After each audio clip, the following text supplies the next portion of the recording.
नमस्कार, आप देख रहे हैं मातृभूमि में आपके साथ शोभना यादव। मातृभूमि की शुरुआत इस समय की बड़ी खबर से। दिल्ली में एक बार फिर मुख्यमंत्री अरविंद केजरीवाल और लेफ्टिनेंट गवर्नर के बीच टकराव दिखाई दे रहा है। खबर यह भी है कि एलजी वीके सक्सेना ने दिल्ली सरकार की एक्साइज नीति के खिलाफ सीबीआई जांच की सिफारिश की है। एलजी ने कहा है कि इस नीति के सहारे शराब कारोबारियों को फायदा पहुंचाने की कोशिश हुई है और नियमों का उल्लंघन किया गया है। एलजी का यह आदेश दिल्ली के चीफ सेक्रेटरी की एक रिपोर्ट के आधार पर यह सिफारिश की गई है। तो दिल्ली के मुख्यमंत्री अरविंद केजरीवाल ने भी हालांकि पलटवार किया है लेफ्टिनेंट गवर्नर की इस सिफारिश के खिलाफ। तो एक बार फिर दिल्ली में केजरीवाल और लेफ्टिनेंट गवर्नर के बीच ठनी। अब से पहले अनिल बैजल लेफ्टिनेंट गवर्नर थे, तब भी अरविंद केजरीवाल और अनिल बैजल आमने सामने रहते थे, और अब वीके सक्सेना साहब लेफ्टिनेंट गवर्नर हैं और एक बार फिर ये विवाद सामने आया है। लेफ्टिनेंट गवर्नर और दिल्ली के मुख्यमंत्री अरविंद केजरीवाल आमने सामने एक्साइज पॉलिसी को लेकर। अब लेफ्टिनेंट गवर्नर ने सिफारिश की है सीबीआई जांच की, और उधर अरविंद केजरीवाल ने भी पलटवार किया है। वो मीडिया के सामने आए, उन्होंने मीडिया से भी बातचीत की। दिल्ली में एलजी वर्सेस केजरीवाल के पार्ट 2 की पूरी कहानी क्या है, सबसे पहले हम आपको ये समझा देते हैं। 8 जुलाई 2022 को चीफ सेक्रेटरी ने लेफ्टिनेंट गवर्नर को एक रिपोर्ट सौंपी। रिपोर्ट में नई एक्साइज पॉलिसी पर कई सवाल खड़े किए गए। नई नीति के तहत शराब लाइसेंसधारियों को फायदा पहुंचाने का आरोप लगाया गया। जीएनसीटीडी एक्ट 1991, कारोबार लेन देन नियम 1993 के उल्लंघन का आरोप भी इस रिपोर्ट में लगाया गया। दिल्ली एक्साइज एक्ट 2009 के भी उल्लंघन का आरोप लगाया गया। बड़े नेताओं की ओर से निजी फायदे के लिए कारोबारियों की मदद का आरोप। रिपोर्ट में सीधे एक्साइज विभाग के मंत्री मनीष सिसोदिया पर सवाल उठाए गए। मनीष सिसोदिया ने ही नई एक्साइज पॉलिसी को फाइनल किया। नियमों की अनदेखी और शराब दुकानों के टेंडर में गड़बड़ी का आरोप भी लगाया गया इस रिपोर्ट में। टेंडर के बाद भी शराब कारोबारियों को वित्तीय मदद की गई। नई एक्साइज पॉलिसी से सरकार के राजस्व को बड़ा नुकसान हुआ। जब यह रिपोर्ट लेफ्टिनेंट गवर्नर के पास पहुंची, उसके बाद लेफ्टिनेंट गवर्नर ने यह सिफारिश की कि इस पूरे मामले की सीबीआई जांच होनी चाहिए, और उसके बाद ही लेफ्टिनेंट गवर्नर और दिल्ली के मुख्यमंत्री अरविंद केजरीवाल यानी दिल्ली सरकार आमने सामने। अरविंद केजरीवाल ने मनीष सिसोदिया का बचाव करते हुए कहा कि उन्होंने पहले ही बता दिया था कि सिसोदिया को फंसाने की तैयारियां चल रही हैं, लेकिन यह पूरा मामला झूठा है। अभी थोड़ी देर पहले मीडिया से मुझे पता चला कि इन लोगों ने मनीष सिसोदिया जी के खिलाफ कोई केस भेजा है सीबीआई को, और बहुत जल्दी कुछ दिनों के अंदर सीबीआई मनीष जी को गिरफ्तार करने वाली है। मैंने तो आपको 3-4 महीने पहले ही बता दिया था। इनके लोगों ने हमें बताया था कि मनीष जी को ये गिरफ्तार करने वाले हैं, जल्दी गिरफ्तार करने वाले हैं। तो अब हमारे देश के अंदर एक नया सिस्टम लागू किया गया है। पहले ये तय किया जाता है कि किस आदमी को जेल भेजना है, और फिर उसके खिलाफ एक मनगढ़ंत झूठा केस बनाया जाता है और उसे ज़बरदस्ती जेल भेजा जाता है। पूरा का पूरा केस बिल्कुल झूठा है, बिल्कुल झूठा है। उसमें रत्ती भर की भी सच्चाई नहीं है। मैं मनीष सिसोदिया को 22 साल से जानता हूं। सन 2000 में पहली बार मिला था मनीष जी से। एक बेहद कट्टर ईमानदार आदमी है, कट्टर देशभक्त आदमी है। पहली बार आम आदमी पार्टी की जब सरकार बनी दिल्ली के अंदर, मनीष सिसोदिया जी एजुकेशन मिनिस्टर बने। दिल्ली के अंदर भी सरकारी स्कूलों का बहुत बुरा हाल था। दिल्ली के अंदर मनीष सिसोदिया ने रात दिन मेहनत करके दिल्ली के सरकारी स्कूलों को शानदार बनाया। ऐसा बनाया कि अब अमीर लोग भी अपने बच्चों को सरकारी स्कूल में भर्ती करा रहे हैं। तो आपने दिल्ली के मुख्यमंत्री अरविंद केजरीवाल को सुना। सीधे सिसोदिया पर आरोप लगने के बाद खुद केजरीवाल जवाब देने मीडिया के सामने आए। प्रेस कॉन्फ्रेंस कर कहा कि वो जेल जाने से नहीं डरते हैं। सिसोदिया पर शुरू हुई लड़ाई को अरविंद केजरीवाल सावरकर और भगत सिंह तक लेके गए। एक बार फिर सुनिए क्या कुछ कहा। इनको लगता होगा जेल से हमें डर नहीं लगता। तुम लोग सावरकर की औलाद हो जिसने अंग्रेजों से माफ़ी मांगी थी। हम लोग भगत सिंह की औलाद हैं। हम भगत सिंह को अपना आदर्श मानते हैं, जिसने अंग्रेजों के सामने झुकने से मना कर दिया और फांसी पर लटक गया। हमें जेल से, फांसी के फंदे से डरने लगा। कई बार जेल हुआ है हम लोग। जैसा कि हमने आपको बताया, दिल्ली के लेफ्टिनेंट गवर्नर और दिल्ली सरकार आमने सामने है। एक्साइज पॉलिसी को लेकर अब नया विवाद खड़ा हो गया है। लेफ्टिनेंट गवर्नर ने सीबीआई से सिफारिश की है कि ये जो एक्साइज पॉलिसी, जो नई एक्साइज पॉलिसी दिल्ली सरकार के द्वारा बनाई गई, इसकी जांच होनी चाहिए, इसमें घोटाला हुआ है। तो हमारे साथ आम आदमी पार्टी से दिलीप पांडे जुड़ेंगे, बीजेपी से मनजिंदर सिंह सिरसा जुड़ेंगे। मैं सबसे पहले मनजिंदर सिंह सिरसा जी आपका रुख करना चाहूंगी। दिल्ली सरकार ये कह रही है कि भाई इसमें जो शराब खरीदने वाले लोग हैं उनका फायदा है, जो कारोबारी हैं यानी जो ठेकेदार हैं उनका फायदा है, और रेवेन्यू का फायदा दिल्ली सरकार को हो रहा है। तो फिर घोटाला कहां से हो गया? जो अरविंद केजरीवाल कह रहे हैं, हम भी वही कह रहे हैं कि आपने शराब कारोबारियों को, पूंजीपतियों को, जो सरकार का काम था, पहले सरकार ये शराब की जो व्यापार दिल्ली में करती थी, वो आपने बड़े बड़े अपने पूंजीपति दोस्त लेके आए और उनको वो सारा काम दिया। हम भी यही कह रहे हैं, और ये सारी बातें अरविंद केजरीवाल जी के लोगों ने ही मुझे बताई थी, जहाँ से ये बात शुरू हुई। मैं आपको एक एक करके बताता हूँ और हम मुझे बताएं कि हमारी इसमें उनको कौन सी बात गलत लगती है, हमारी बातों का जवाब दें। इधर उधर की बातों का तो कोई फ़ायदा नहीं है। देखिए, सबसे पहले मैं आपको बताऊँ, ये एक्साइज की पॉलिसी है। इस एक्साइज की पॉलिसी को कैबिनेट ने अप्रूवल दी। कैबिनेट ने 22/3/2021 the department has been directed vide cabinet decision number 2983 dated 22 March 2021। जब एक बार किसी को कैबिनेट ने अप्रूवल दे दी तो उसको बदलने का अधिकार किसी को नहीं रह जाता, लेकिन इस पॉलिसी को बदला गया किसके द्वारा? ग्रुप ऑफ मिनिस्टर्स के द्वारा। वो कौन कौन है?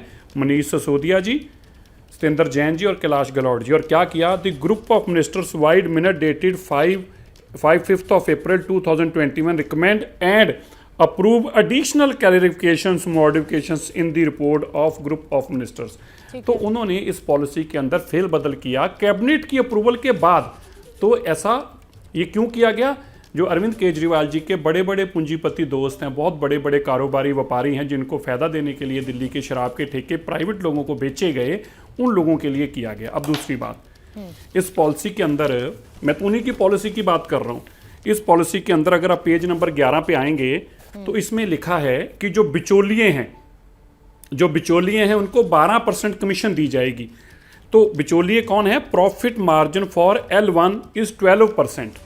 12% लिखती तौर पर अरविंद केजरीवाल जी जिन पूंजीपतियों को लेके आए, बड़े बड़े अरबों रुपए के पैसे वाले जो उनके दोस्त हैं, उनको लाए, उनको व्यापार देने के लिए 12% उन्होंने फिक्स उनकी आमदन तय की। आप बताइए, आप भी टीवी पे भी हैं, इतना बड़ा आपका चैनल भी, आपने कभी इससे पहले देश में किसी सरकार ने सुना है कि बिचौलियों के लिए 12% रखा गया हो कि आपको 12% मिलेगा? और 12% किस पे? मान लीजिए अगर 10,000 करोड़ का रेवेन्यू आता है तो इसका मतलब 50,000 करोड़ की शराब बिकेगी। तो 50,000 करोड़ रुपए की शराब पे 6,000 करोड़ रुपए, आप सोचिए, 6,000 करोड़ रुपया प्रॉफिट दिया गया है। 6,000 करोड़ रुपया।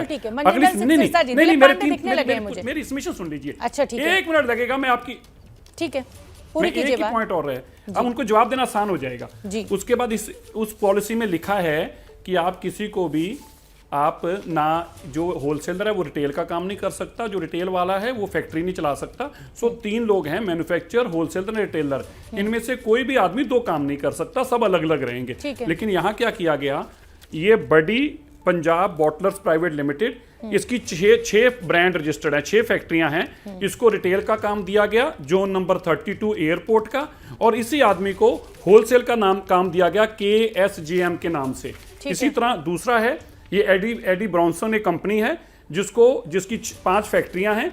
इसकी मैन्युफैक्चरिंग के साथ ठीक है, मोटा मोटा ये है कि भाई एक आदमी को एक ही काम दिया जा सकता था, लेकिन यहाँ पे एक कंपनी को 2-2 3-3 काम दिए गए। दिलीप पांडे साहब मेरे साथ जुड़े हुए हैं। दिलीप पांडे साहब, पहला आरोप ये है कि 22 मार्च 2021 में जो पॉलिसी आपके द्वारा बनाई गई थी कैबिनेट के द्वारा, उसमें ग्रुप ऑफ मिनिस्टर्स द्वारा चेंज किया गया, जो कि जो नहीं होता है, जो गलत है।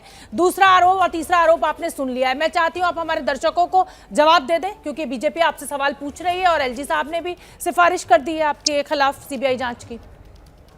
मैं सिरसा जी को सुन रहा था तो मुझे कुछ दिन पहले दिल्ली में कुछ होर्डिंग पोस्टर्स लगे थे कि पता नहीं किसने तो गुरु के गुल्लक छुड़ा लिए, तो वो मुझे याद आया कि ऐसा आदमी जिसके ऊपर इस तरह के संगीन आरोप है निजी हमला नहीं, जवाब दीजिए। आपकी सरकार पर बहुत गंभीर आरोप लगे हैं दिलीप जी।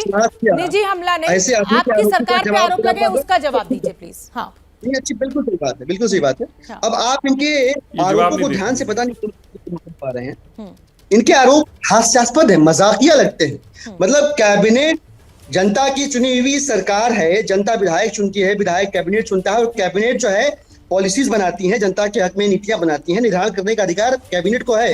ये कह रहे हैं कैबिनेट ने कैसे चेंज कर दिया। असल बात क्या है वो मैं आपको बताता हूँ। असल बात ये है कि ये जिसके पीछे ये घूम रहे हैं, जिसकी चाटुकारिता कर रहे हैं, वो देश के प्रधानमंत्री मोदी जी दरअसल अरविंद केजरीवाल से डरते हैं।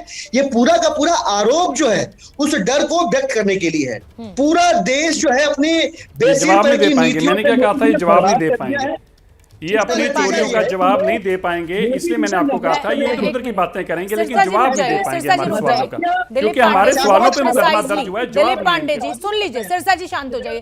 दिलीप पांडे, बहुत प्रिसाइजली 3 आरोप आपकी सरकार के ऊपर लगाए गए, और आपके अपने चीफ सेक्रेटरी की रिपोर्ट के बाद ये सिफारिश की गई। चीफ सेक्रेटरी यूटी काडर का आईएएस होता है, वो दिल्ली के मुख्यमंत्री को रिपोर्ट करता है, उसके अंडर में काम करता है, वो एक रिपोर्ट दाखिल करता है। उस रिपोर्ट में जो सवाल उठाए गए उनका जवाब आप प्रिसाइजली दे दीजिए। किसके इशारे पे हो रहा है, केंद्र क्या कर रही है, कौन किससे डरता है, उसको छोड़ दीजिए। मेरी बात मानिए आप। मैंने इनको भी सुना बड़े ध्यान से, मीनाक्षी लेखी को भी बड़े ध्यान से सुना। ये क्या आरोप लगा रहे थे, घोटाला हो गया। मेरे हिसाब से अगर ये घोटाला हुआ है तो देश का पहला ऐसा घोटाला होगा जिस घोटाले से सरकार को एक साल में 1300 करोड़ रुपए का फायदा हो रहा है।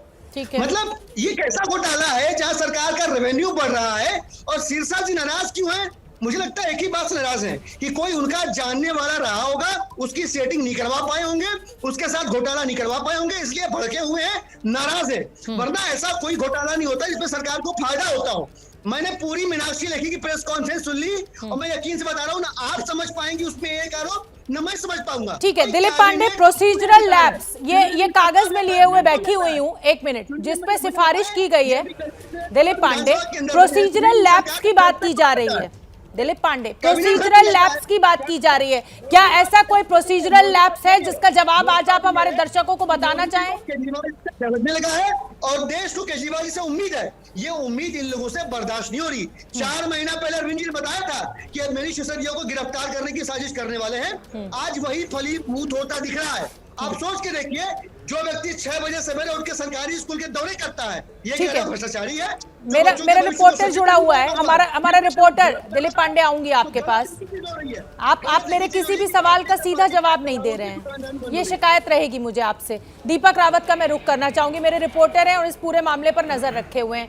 दीपक रावत, जो जिसे कहा जाए शिकायतें की जा रही है बीजेपी के द्वारा, जो आरोप लगाया जा रहा है, उसमें सीधे सीधे कहा जा रहा है कि 22 मार्च 2021 में, मार्च के महीने में कैबिनेट ने एक एक्साइज पॉलिसी को फाइनल किया। उसके बाद दोबारा कैबिनेट नहीं बैठी, एक ग्रुप ऑफ मिनिस्टर्स ने उस एक्साइज पॉलिसी में चेंज कर दिए। ये नियमों के खिलाफ है। क्या जानकारी आपके पास है और क्या आपका पक्ष है? देखिए शोभना, जिस तरीके की बातें वो कह रहे हैं कि कैबिनेट ने फैसला लिया, कैबिनेट का नोट भेजा गया, तो कैबिनेट का जो भी फैसला होता है वो उपराज्यपाल के पास तो जाता ही है, क्योंकि दिल्ली में उपराज्यपाल के फैसले, अंतिम फैसला उपराज्यपाल का ही होता है, इसलिए उपराज्यपाल के पास वो चीज़ें जाती हैं। तब उपराज्यपाल दूसरे थे, अब दूसरे आ गए हैं। तो साफ तौर पर ये आम आदमी पार्टी का कहना है कि जब से ये दूसरे उपराज्यपाल आए हैं, सिर्फ 2 महीने का वक्त हुआ है और ये तीसरा मामला है जब इस तरीके का आरोप जो है और इस तरीके की चीज़ें की जा रही है। पहले उपराज्यपाल आ जाते हैं, वो PWD और जल विभाग के अधिकारियों के साथ मीटिंग बुला लेते हैं और मंत्री को बताते तक नहीं है। दूसरा मामला सिंगापुर यात्रा से जोड़कर कहा गया है कि सिंगापुर यात्रा पर जाने के लिए जिस फाइल को रोकना नहीं चाहिए उसको रोक दिया गया है, जबकि आमतौर पर बहुत जल्दी इसमें क्लियरेंस मिल जाती है। अब तीसरा मामला ये है। तो आम आदमी पार्टी लगातार ये कह रही है कि अब जब पंजाब में उनकी जीत हो गई है, गुजरात में उन्होंने चुनाव लड़ने का ऐलान कर दिया है, हिमाचल में चुनाव लड़ रहे हैं, तो अब इस तरीके से उनको फंसाने का काम किया जा रहा है। लेकिन बीजेपी ये कह रही है कि जब ये नई एक्साइज पॉलिसी जो आम आदमी पार्टी या दिल्ली सरकार लेकर आई है, उस एक्साइज पॉलिसी में जो गड़बड़ियां पाई गई हैं उस पर क्यों सरकार ध्यान नहीं दे रही है, उस पर क्यों सरकार अपने तथ्य नहीं रख रही। तो दोनों तरफ से ये बातें आ रही हैं। सिरसा साहब, आपने दिलीप पांडे को सुन लिया। लिया, वो कह रहे हैं कि भाई रेवेन्यू का 1300 करोड़ का फायदा हो रहा है सरकार को, तो घोटाला कैसे हो गया, सरकार को चूना नहीं लगाया जा रहा। एलजी साहब में जो रिपोर्ट दी गई उसमें कहा गया है कि भाई सरकार को नुकसान हो रहा है, तो फिर ये कैसा हो रहा है। दूसरा, सिंगापुर जाने को लेकर भी विवाद है। तो क्या जो अरविंद केजरीवाल कह रहे हैं कि क्योंकि पंजाब में भी सरकार बना ली, दिल्ली में भी पछाड़ दिया और अब हिमाचल प्रदेश की भी बारी है, वहां भी जीतेंगे, इसलिए बीजेपी जो है वो खुंदक निकाल रही है, क्या जवाब?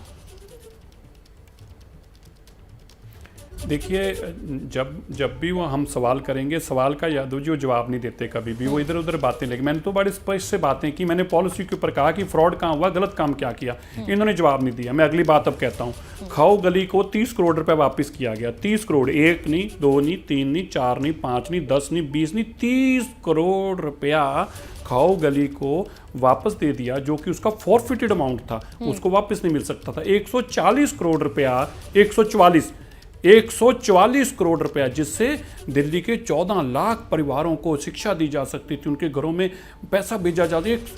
144 करोड़ रुपया अरविंद केजरीवाल जी ने अपने पूंजीपति दोस्तों को माफी कर दिया उनको, बोले हमने आपसे लेना ही नहीं है। हाँ। अगर अरविंद केजरीवाल जी के दोस्त इतने दयावान हैं, ये सारा काम पहले सरकार करती थी। आपको याद रखना होगा, जो इन पूंजीपतियों को लाके दिल्ली में काम किया है, ये सारा काम पहले सरकार करती थी, सारी पैसा सरकार को कमाई आती थी। अब सरकार को 1300 करोड़ रुपए का घाटा हुआ है। पहले 6300 करोड़ रुपया पिछले साल आया था, इस साल 20% बढ़ना था। हर साल एक्साइज 20% रेवेन्यू बढ़ता है, पिछले 20-30 साल का निकाल कर देख लें, हर स्टेट में बढ़ता है। हाँ। तो अगर 6300 करोड़ था तो इस साल कम से कम 72-7300 करोड़ रुपए आना था, उसकी जगह अभी तक 5500 करोड़ रुपए आया है। 32 जोन जो उन्होंने बेचे थे, उनमें से 10 जोन वापिस हो गए हैं, तो केवल 22 जोन का ही पैसा आया है। और अगर 22 जोन का पैसा आया तो 5500 करोड़ रुपया है। वो ठीक है, पांडे जी मेरे को दोष लगाएं, किसी को जवाब दीजिए दिलीप पांडे। ये तो सच्चाई, मैं जो सवाल करूं इनका में से किसी एक का जवाब दे दे, किसी एक का जवाब दे। जवाब दे दिलीप इधर-उधर की पांडे। बातें ना सुनूंगी, करके अब मैं तसल्ली से दिलीप पांडे आपको सुनूंगी। काम क्यों दिया, इसका जवाब दे। ठीक है, बताइए, जवाब दीजिए। पूंजीपति दोस्त है ये, तो आप मोदी पर आरोप लगाते हैं, अब ये आरोप तो उल्टा आप पे लग रहा है। मैं जवाब देता हूँ शोभना जी। हाँ। हकीकत क्या है कि भारतीय जनता पार्टी नहीं चाहती कि उनके टक्कर में कोई भी खड़ा हो। मैं आता हूँ एग्जैक्टली मतलब पॉइंट टू पॉइंट इनकी बात का जवाब दूंगा। पहले मैं एक छोटी सी क्रोनोलॉजी आपको सुनाना चाहता हूँ। वो क्रोनोलॉजी आप समझिए, ये लोग बड़ा क्रोनोलॉजी में यकीन रखने वाले लोग हैं। आप जानते हैं दिल्ली के अंदर कम 2 दर्जन से ज्यादा विधायकों के ऊपर फर्जी मुकदमे हुए। कोर्ट तक ने उनको, दिल्ली पुलिस को लताड़ लगाई कि ये मुकदमे फर्जी हो रहे हैं, जेल में डाला, वो सारे के सारे छूट गए। इन्होंने कीचड़ उछाला हमारे ऊपर, जनता फिर भी नहीं मानी। उन्होंने माना कि आम आदमी पार्टी वाले कट्टर ईमानदार हैं और देशभक्त हैं। इसके बाद क्या किया उन्होंने, जब हम पंजाब जीत गए, हिमाचल और गुजरात की बारी आई, तो उन्होंने जैन साहब को अरेस्ट कर लिया। फिर भी दिल्ली की जनता नहीं मानी कि ये लोग जो है, इनके ईमानदारी में कहीं भी कोई दाग है। राजेंद्र नगर के बाई इलेक्शन में इनको मुंह की खानी पड़ी। वहां भी जब इनकी नहीं चली, तो अब ये मनीष सिसोदिया को गिरफ्तार करके फिर से कीचड़ उछालने की कोशिश कर रहे हैं, लगातार कोशिश कर रहे हैं। मकसद एक है, कीचड़ उछाल के ये कहना चाहते हैं कि जनता देख लो, ये आम आदमी पार्टी वाले भी हमारी तरह बेईमान है, लेकिन जनता मानने को जानने को तैयार नहीं है। और सफलता का सिलसिला फिर पंजाब के बाद। अब सुन लिया, क्रोनोलॉजी मैंने सुन लिया, अब जवाब दे दीजिए जो सवाल आबकारी नीति को लेकर उठाए गए। अब बारी आती है इनके पॉइंटेड जवाब की। इन्होंने कहा जी फलाने के पैसे वापस कर दिए, बहुत हिसाब किताब रखा हुआ इन्होंने। पॉलिसी कहती है कि जिसको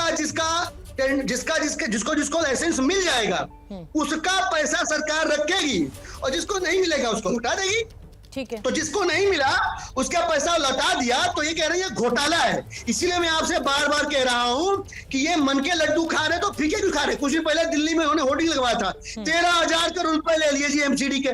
तो मन के लड्डू खा रहे तो फीके क्यों खा रहे हैं। कह दीजिए 1.5-2 लाख करोड़ रुपए का घोटाला हो गया है। जैसे मोदी जी एनपीए माफ कर दे रहे हैं, जैसे मोदी जी के सपने में केजरीवाल जी आ रहे हैं, आप उससे घबरा के 12% बिचौलियों को दिया गया कमीशन, वो तो आपकी पॉलिसी में लिखा हुआ है, इसको लेकर क्या कहेंगे आप? 12% बिचौलियों को दिया जाएगा कमीशन, इसको लेकर क्या सफाई?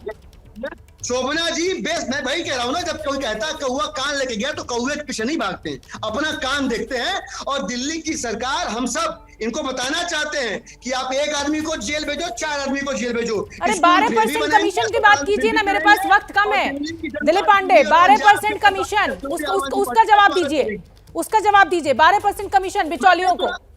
अरे कहाँ कागज है, मुझे कागज दिखाइए भाई। आप कहने पे अगर मान लेंगी तो मैं कहता हूँ, मैं नहीं मान रही हूँ, मैं तो आपसे सफाई पूछ रही हूँ। ये रहा कागज, ये कागज देख लीजिए, पढ़ देता हूँ। शोभना जी मैं कह रहा हूँ, मैं पढ़ मैं देता हूँ सिरसा जी कागज। से कह रहा हूँ, भाई मोदी जी ने ये 1 कागज में लाख इनकी करोड़ पॉलिसी में रुपए लिखा हुआ, मैं थोड़ा कह रहा हूँ। आपकी पांडे जी, पॉलिसी में लिखा हुआ है, दिलीप पांडे आपकी पॉलिसी में लिखा हुआ है। पांडे जी आप इतना गुस्सा मत खाइए, मैं बता रहा हूँ, आप गुस्सा घोटाले मत का खाइए कुछ नहीं पांडे है जी, इनके पास। आपका गुस्सा आज जायज है, बेसिर आपकी पैर चोरी की पकड़ी जलेबी गई, बना रहे लेकिन हैं। सुन तो लीजिए मेरी पांडे बात जी। मानिए, बेसिर पैर की जलेबी बना रहे हैं, इनके अंदर आप इतना नाराज क्यों हो रहे हैं, इतना गुस्सा क्यों हो रहे हैं आप? जनता उड़ चुकी है, केजरीवाल जी को उम्मीद के तौर पे दिख रही है। आप डरे हुए लग रहे हैं। इनके पास कोई कागज पांडे जी नहीं है, डरे हुए तो कोई आप कागज लग नहीं रहे है। हैं, आप दिलीप इतना पांडे, घबराहट इस में आप समय रहिए तो सिरसा सही ना साहब पांडे जी, कागज आपकी लिए पॉलिसी हुए में लिखा हुआ है, बैठे, आप दोनों शांत हो जाइए। तो ये जो पूरा विवाद अब दिल्ली सरकार वर्सेस लेफ्टिनेंट गवर्नर खड़ा हो गया है, उसी पर हम ये बड़ी कवरेज कर रहे हैं। हमारे साथ मेहमान भी जुड़े हुए हैं। दिलीप पांडे आम आदमी पार्टी के नेता हैं, मनजिंदर सिंह सिरसा बीजेपी के नेता हैं, और मनीष सिसोदिया के ऊपर ये पूरा का पूरा आरोप है कि मनीष सिसोदिया ने 144 करोड़ का नुकसान सरकार का किया, घोटाला किया। सुन लेते हैं मनीष सिसोदिया क्या सफाई दे रहे हैं। और उन्होंने ट्वीट किया है इस पूरे विवाद पर। मनीष सिसोदिया ने ट्विटर पर सफाई दी। देखिए मनीष सिसोदिया क्या कह रहे हैं। मोदी जी केजरीवाल जी से बहुत डरते हैं, मोदी जी से लोगों का मोहभंग हो गया है, अब केजरीवाल जी से ही देश को उम्मीद है। ये मनीष सिसोदिया का ट्वीट। जैसे जैसे आम आदमी पार्टी का देश भर में प्रभाव बढ़ेगा, अभी और बहुत झूठे केस होंगे। जो अरविंद केजरीवाल कह रहे थे वही मनीष सिसोदिया भी कह रहे हैं। शराब नीति पर जो विवाद चल रहा है उसको लेकर ये ट्वीट। पर अब कोई जेल केजरीवाल जी और आपको नहीं रोक सकती। भविष्य आपका है, भविष्य भारत का है। दीपक रावत हमारे साथ रिपोर्टर हमारे जुड़े हुए हैं जो इस पूरे मामले पर नजर रखे हुए हैं। दीपक रावत, आबकारी की जो पॉलिसी है उसके कागज लेकर सिरसा साहब बैठे हुए हैं, वो 12% कमीशन की बात कर रहे हैं। आपने भी वो पढ़ा होगा, वार पलटवार भी आप सुन ही रहे हैं। क्या आपके पास जानकारी?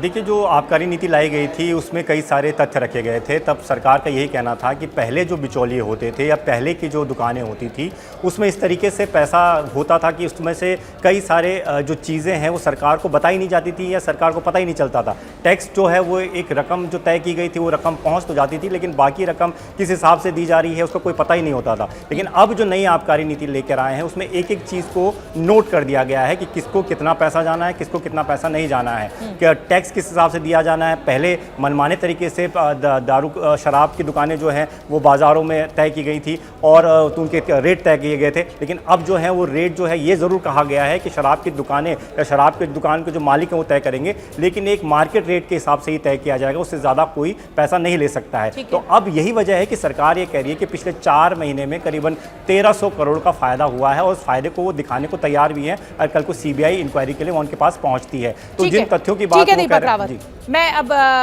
दिलीप पांडे का रुख कर लेती हूँ। दिलीप पांडे, अगर ये इतना साफ सुथरा है सब कुछ, आपके खुद के चीफ सेक्रेटरी की रिपोर्ट पर ये सिफारिश की गई है, एलजी साहब ने खुद कोई इंक्वायरी नहीं की है और चीफ सेक्रेटरी जो होता है वो तो मुख्यमंत्री को रिपोर्ट करता है, तो फिर ये इसको कैसे समझे?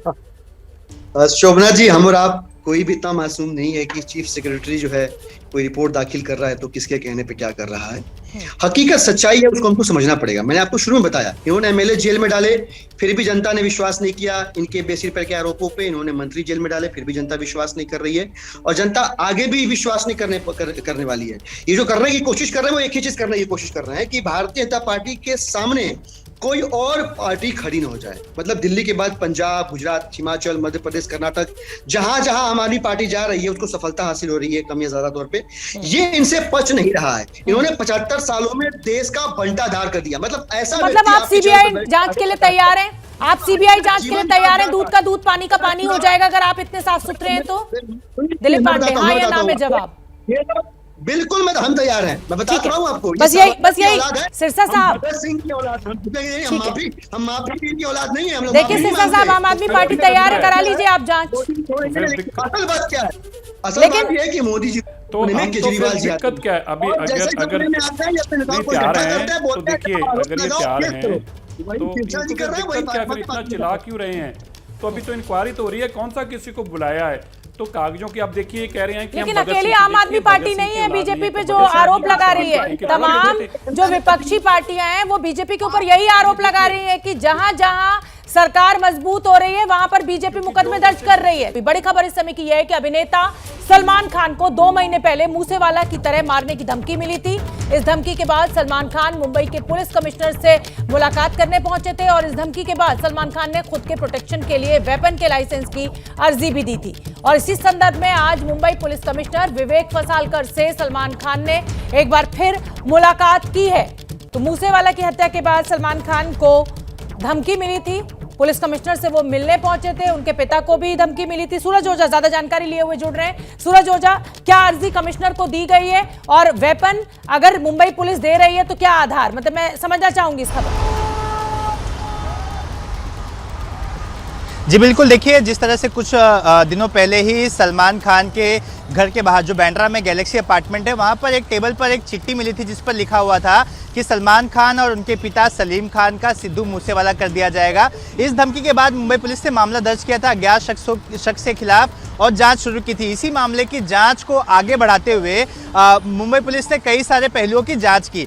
तो देखिए इस मामले के बाद फिर सलमान खान ने सेल्फ डिफेंस के लिए वेपन के लाइसेंस की अर्जी दी थी मुंबई पुलिस को और इसी अर्जी के संदर्भ में आज मुंबई पुलिस कमिश्नर से उन्होंने मुलाकात की और मुलाकात करते समय कमिश्नर ने कई सारे सवाल पूछे। उनकी सुरक्षा के बारे में उन्हें बताया गया कि आप सुरक्षित हैं मुंबई में, मुंबई पुलिस हमेशा आपके लिए आपको किसी भी तरह का कोई भी चोट नहीं पहुंचा सकता। इस तरह के जो एंटी सोशल एलिमेंट्स हैं उनसे सुरक्षा आपको दी जाएगी। स्पेशल ब्रांच की क्या रिपोर्ट है, उस रिपोर्ट के बारे में उन्हें बताया गया। साथ ही ये लाइसेंस कितना ज़रूरी है कितना नहीं ज़रूरी है, इस दोनों की बात को लेकर दोनों के बीच में चर्चा हुई है। जी मैं सूरज आपसे ये भी समझना चाहूंगी कि सलमान खान कह रहे हैं कि उनकी जिंदगी को खतरा है, उनको और उनके पिता को धमकी दी गई थी। मुंबई पुलिस कह रही है कि भाई आपकी सुरक्षा की जिम्मेदारी हमारी है। तो क्या किसी तरीके की पुलिस प्रोटेक्शन, पुलिस सुरक्षा भी सलमान खान को प्रोवाइड कराई गई है? देखिए उनके साथ अपने प्राइवेट गार्ड, उनके बॉडी गार्ड्स वो तो चलते ही हैं। मुंबई पुलिस की क्या सिक्योरिटी उनके साथ है? देखिए मुंबई पुलिस की एक टीम अक्सर उस इलाके में हमेशा मौजूद रहती है, कभी प्लेन क्लॉथ में, कभी यूनिफॉर्म में। तो वो जो इलाका है काफ़ी सेंसिटिव इलाका है। अक्सर पुलिस वहाँ पर एक राउंड लगाती है। वहाँ पे पुलिस के गार्ड हमेशा ही आपको देखने मिल जाएंगे। तो रही बात उन्हें स्पेशल प्रोटेक्शन दिया है या नहीं, तो इस पर अभी मुंबई पुलिस ने चीज़ें साफ नहीं की है कि उन्हें स्पेशल प्रोटेक्शन दिया जाएगा या नहीं दिया जाएगा। बात यहाँ पर थी कि सेल्फ डिफेंस को लेकर जिसकी उन्होंने मांग की है सलमान खान ने, और इसी वजह से उन्होंने गन लाइसेंस के लिए एप्लीकेशन दिया था। इसी लाइसेंस के संदर्भ में आज मुंबई पुलिस कमिश्नर ने उनसे मुलाकात की। उन्हें बताया कि काला हिरण शिकार मामले में भी सलमान खान का नाम आया था। क्या इस गन लाइसेंस को अगर मुंबई पुलिस नहीं देना चाहती है तो क्या हम उस मामले से इसको जोड़ सकते हैं, या इसका आपस में कोई कनेक्शन नहीं है? गन लाइसेंस को अगर दिया जाएगा तो उसका अलग कंसिडरेशन होगा। जी बिल्कुल, देखिए स्पेशल ब्रांच का काम ही यही होता है। देखिए स्पेशल ब्रांच की रिपोर्ट में आखिर क्या है, इस बात का खुलासा अभी तक नहीं हुआ है।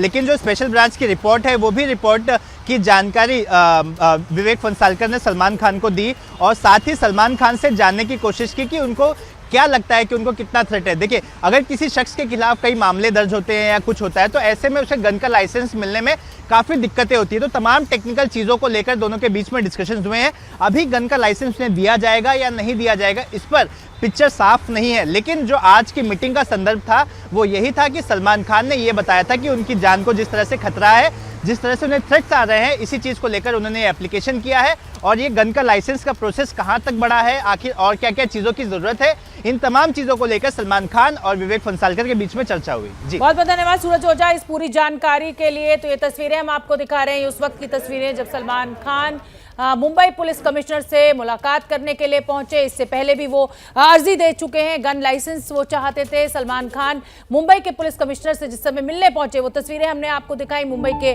पुलिस कमिश्नर ने उनकी बात को सुना, प्रोटेक्शन के लिए वो वेपन के लाइसेंस के लिए अर्जी देने पहुंचे थे और इसी संदर्भ में मुंबई पुलिस विवेक फंसालकर ने पक्ष रखा कि जो सिक्योरिटी है वो मुंबई पुलिस की जिम्मेदारी है, वो पूरी तरह सुरक्षित है। बड़ी खबर इस समय सलमान खान को लेकर है। सलमान खान को जिस तरीके से लॉरेंस बिश्नोई गैंग की तरफ से धमकी मिली थी, उसी धमकी को देखते हुए सलमान खान आज मुंबई के पुलिस कमिश्नर से मुलाकात करने पहुंचे। उनके पिता को भी धमकी मिली थी। सलमान खान ने खुद के प्रोटेक्शन के लिए वेपन के लाइसेंस की अर्जी दी थी और इसी संदर्भ में आज वो मुलाकात करने मुंबई पुलिस कमिश्नर विवेक फंसालकर से पहुंचे। हालांकि विवेक फसालकर ने उनको बताया कि वो पूरी तरह से सुरक्षित है, लेकिन जिस तरीके से लॉरेंस बिश्नोई ग्रुप ने उनको धमकी दी थी, उसी को देखते हुए सलमान खान ने वेपन लाइसेंस की मांग मुंबई पुलिस से की। और ये तस्वीरें उस समय की जब सलमान खान मुंबई पुलिस कमिश्नर से मुलाकात करने पहुंचे मुंबई पुलिस हेडक्वार्टर्स में। सूरज ओझा लगातार हमारे साथ बने हुए हैं। सूरज ओझा, मुंबई के पुलिस कमिश्नर ये जरूर कह रहे हैं कि सलमान खान पूरी तरह से सुरक्षित हैं, लेकिन लॉरेंस बिश्नोई ने जिस तरीके से धमकी दी थी और उसके बाद जो तमाम पंजाब पुलिस के खुलासे हुए या दिल्ली पुलिस के खुलासे हुए, उसके बाद क्या मुंबई पुलिस ने कोई ऐसी जांच की थी जो कमिश्नर कह रहे हैं कि सलमान खान पूरी तरह से सुरक्षित है? इस दावे का आधार क्या है? देखिए जब भी किसी व्यक्ति को किसी तरह का थ्रेट आता है, उसके बाद हमेशा से पुलिस का ये प्रयास रहता है कि उसका मनोबल गिरे नहीं। इसी वजह से उसे बार बार बताया जाता है कि देखिए आप सुरक्षित हैं। रही बात इस पूरे मामले की, तो इस मामले में एक चिट्ठी मिली थी मुंबई पुलिस को, सलीम खान को चिट्ठी मिली थी जो उन्होंने मुंबई पुलिस को बताई थी, जिस पे इस तरह की धमकी लिखी हुई थी। बहुत सारी जांच की गई, 200 से ज़्यादा सीसीटीवी फुटेजेस को स्कैन किया गया, कई थियरीज को एक्सप्लोर करने की कोशिश मुंबई पुलिस ने की, लेकिन मुंबई पुलिस के हाथ कुछ भी नहीं लगा। अभी तक उस केस में किसी भी तरह का मेजर डेवलपमेंट मुंबई पुलिस की तरफ से नहीं रहा है। लेकिन उसके बाद जिस तरह का माहौल खड़ा हो गया था कि सलमान खान की जान को खतरा है, सलमान खान खुद महसूस कर रहे थे कि इस तरह से धमकी कोई घर के पास रख के कैसे जा सकता है। वैसे लॉरेंस बिश्नोई एक तरह का काफ़ी डेंजरस आदमी है। जिस तरह से सिद्धू मूसेवाला की हत्या की गई, तो तमाम उसके एग्जाम्पल्स हैं लोगों के सामने। इसी वजह से सलमान खान ने सेल्फ डिफेंस के लिए गन के लाइसेंस के लिए एप्लीकेशन किया था। और जो सूत्र बताते हैं कि इस लाइसेंस के संदर्भ में ही उन्हें आज पुलिस कमिश्नर ने बुलाया था। दोनों के बीच में इस लाइसेंस को लेकर बातचीत हुई, लेकिन बातचीत का क्या सार निकला, निष्कर्ष क्या निकला है, इस बारे में भी कोई भी पिक्चर साफ नहीं हुई। लेकिन जो मुद्दा था, एक तो कर्टेसी मीट बताया जा रहा है और दूसरा जो मुद्दा ये था गन लाइसेंस को लेकर सलमान खान को विवेक फंसालकर से बातचीत करनी थी। देखिए कर्टेसी मीट जो है सूरज ओझा, आप भी जानते हैं कि पुलिस हेडक्वार्टर्स में नहीं होती और पुलिस वालों के साथ नहीं होती है, वो घर में होती है। लेकिन हाँ, अगर ये कह रहे हैं सलमान खान कि उनकी जान को खतरा है, उन्हें वेपन का लाइसेंस मिलना चाहिए, मुंबई पुलिस का पक्ष क्या है? मुंबई पुलिस इस पूरे मामले को कैसे देखती है? मैं समझ सकती हूँ कि अभी कुछ भी बात सामने नहीं आई है कि मुंबई पुलिस कमिश्नर और सलमान खान के बीच क्या बात हुई है, लेकिन आपके सूत्र क्या कह रहे हैं? क्या वेपन दिया जा सकता है, लाइसेंस दिया जा सकता है? क्योंकि काला हिरण मामले में सलमान खान दोषी हैं। जी बिल्कुल, देखिए अगर किसी भी व्यक्ति के खिलाफ कोई मामला दर्ज होता है या फिर कानूनी पचड़े में वो कहीं ना कहीं से फंसा होता है, तो ऐसे में गन का लाइसेंस मिलने में काफ़ी दिक्कतें होती हैं। जी, यहाँ पर दो पर्याय हो सकता है। उन्हें मुंबई पुलिस की तरफ से एडिशनल सिक्योरिटी दे दी जाए जो वेपन के साथ हो, और दूसरा पर्याय सलमान खान को खुद वेपन दिया जा सकता है। लेकिन जो दूसरा पर्याय है उसमें कई सारे पेच हैं कि टेक्निकल पेच हैं, उन पेचों को सुलझाना होगा वो लाइसेंस देने के लिए। जी बहुत बहुत धन्यवाद सूरज ओझा इस पूरी जानकारी के लिए। और इस समय की बड़ी खबर प्रयागराज से आ रही है। बॉयज हाई स्कूल के गेट पर अज्ञात बदमाशों ने देसी बम फेंक दिया। एक के बाद एक कुल 3 देसी बम फेंके गए, जिसके बाद इलाके में अफरा तफरी का माहौल। बम तब फेंके गए जब कुछ ही देर में स्कूल की छुट्टी होने वाली थी। गनीमत ये रही कि छुट्टी से पहले ये बम फेंके गए। अगर बच्चे स्कूल के गेट से निकल रहे होते तो कोई बड़ा हादसा हो सकता था। इस वारदात में स्कूल के प्रिंसिपल की ओर से मुकदमा दर्ज करा दिया गया है। तो बड़ी खबर प्रयागराज से, देसी बम बॉयज स्कूल के सामने फेंका गया। मैं मोहम्मद मोइन, हमारे सहयोगी जुड़ रहे हैं ज्यादा जानकारी लिए हुए। मोहम्मद मोइन, क्या जानकारी है आपके पास? किस तरह का ये बम था? क्या किसी ने जिम्मेदारी ली? कौन थे ये लोग? देखिए ये पूरा मामला शहर के नामी convent school boys high school का है। इस वक्त हम वहीं गेट पर खड़े हुए हैं। आज दोपहर की ये घटना है। दोपहर के वक्त जब स्कूल की छुट्टी होने वाली थी, बच्चे बाहर निकलने वाले थे, उसी वक्त यहाँ पर देसी बम पटके गए। एक एक कर 3 बम पटके गए और ठीक इसी जगह, यानी जिस छोटे गेट से बच्चे बाहर निकलते हैं उसी के ठीक बगल की जगह पर 3 देसी बम पटके गए। और जो सीसीटीवी है, सीसीटीवी में ये पूरी की पूरी वारदात कैद हो गई है। हालांकि बम फेंकने वालों की तस्वीरें नहीं आई हैं, लेकिन बम के पटकने के बाद जो धुआं निकलता दिखाई दे रहा है वो जरूर सीसीटीवी में कैद हो गया है। स्कूल के जो प्रिंसिपल हैं उन्होंने इस बारे में प्रयागराज पुलिस से शिकायत कर दी है। पुलिस केस दर्ज कर रही है और पुलिस का कहना है कि सीसीटीवी फुटेज के आधार पर आरोपियों की पहचान की जाएगी, उनकी गिरफ्तारी की जाएगी और उनके खिलाफ सख्त से सख्त कार्रवाई की जाएगी। लेकिन राहत की बात इतनी है कि जिस वक्त बमबाजी की गई उस वक्त बच्चे गेट पर नहीं थे, पेरेंट्स गेट पर नहीं थे और जो लोग थे भी वो दूर थे। सभी लोग सुरक्षित हैं, किसी को चोट नहीं आई है, तो ये एक राहत की बात है। लेकिन प्रयागराज प्रयाग में लगातार जिस तरह से बमबाजी की घटनाएं हो जी। रही हैं, अगर हम पिछले 50 दिनों की बात करें तो 1 दर्जन से ज्यादा वारदातें बमबाजी के हो चुके हैं। ज्यादातर मामलों में पुलिस के हाथ खाली भी हैं, बमबाजी की घटनाएं होती रहती हैं और ठीक इन है। पर अंकुश नहीं लग पा रहा है। क्या मजबूरी है मेरी, बताइए। मैं अभी आपको बताती हूँ कि मैंने ओए होए होए होए होए, नमकीन के चटकारे लेते हुए टकटकी मार के डिबेट शो को पॉज रिपीट कर कर के देख रहे हैं जोगिंदर जी। इनकी तरह आप भी देखें अपनी फेवरेट डिबेट्स को रिपीट कर और डाउनलोड कीजिए एबीपी लाइव ऐप अपने स्मार्ट टीवी पर।